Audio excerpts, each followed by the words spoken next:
So I'm at a boat and RV center. Campers and boats and whatever they said. They're having a car show. And I'm a few minutes early.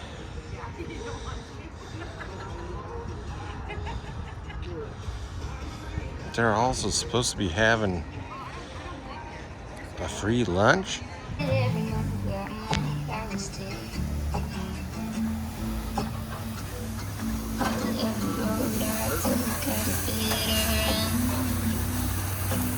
I just couldn't see it. I convinced myself trying to trust.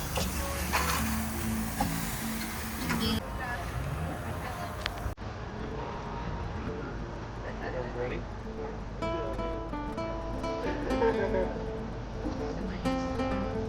How are you?